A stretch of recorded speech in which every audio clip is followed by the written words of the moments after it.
Hello everyone, আসসালামু আলাইকুম। চলে আসলাম একটি নিউ রেসিপি দেখাতে। আর আজ আমি রান্না করছি কুরাল মাছ সরিষা বাটা দিয়ে।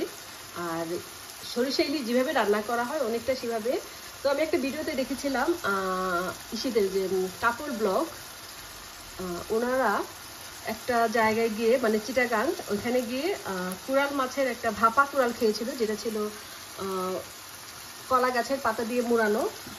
আর ওটা মশলা যেগুলো যেগুলো ছিল আমি সেগুলোই দিয়ে করছি আজকে কুরাল মাছটা, যেভাবে ইলিশ মাছ রান্না করে। আর এই তো রাঁধুনি সরিষা ইলিশ মশলা দিয়ে আমি এই কুরাল সরিষা মশলা দিয়ে রান্না করব।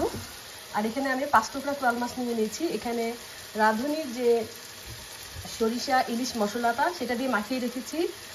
আর অল্প পরিমাণ 2 চামচ পরিমাণ সরিষা বাটা আমি ভিজিয়ে রেখেছিলাম, সেটাও আমি দিয়ে দিয়েছি এখানে। এখানে একটা আস্ত পেঁয়াজ, কয়েক টুকরা রসুনের কুচি, আবার 4টা কাঁচামরিচ দিয়ে দিয়েছি। এটা ভালোভাবে কষিয়ে নিয়েছি। আমি যে মাছটা মাখিয়ে রেখেছিলাম রাঁধুনি সরিষা ইলিশের মশলা দিয়ে, যেই কুরাল মাছটা মাখিয়ে রেখেছিলাম সেটা এখন আমি দিয়ে দিচ্ছি এখানে।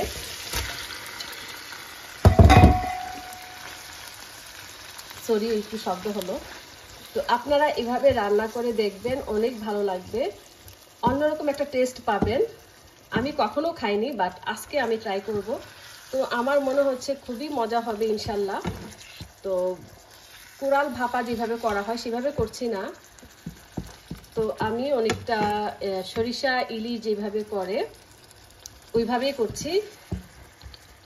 দেখা যাক কি হয়। আর এটা লাস্ট লুক আরেকটা ভিডিওতে, আরেকটা পোস্টে আমি দেখাবো। তো এই হচ্ছে আমার সরিষা কোরাল মাছ, সরিষা বাটা কোরাল মাছ। এটার এই নামটা কি দেওয়া হয় আপনারাই বলবেন। তো আপনারা এভাবে রান্না করবেন, নিশ্চয়ই ভালো লাগবে। আর আজকে এই পর্যন্তই। সবাই ভালো থাকুন, সুস্থ থাকুন। আল্লাহ হাফেজ।